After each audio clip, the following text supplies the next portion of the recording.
Nori būti sėkminga ir pasitikinčia moterimi?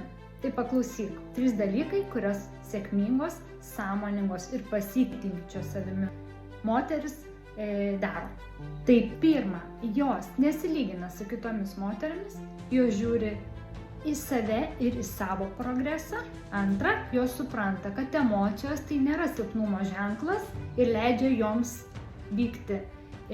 Jos supranta, kad emocijos yra informacija apie tai, ko joms reikia. Ir trečia, jos leidžia savo jaustis nepatogiai, nes žino, kad tik jaučiantis nepatogiai ir išeinant iš komforto zonos vyksta didysis augimas. Sėkmė ir pasitikėjimas savimi neateina iš karto.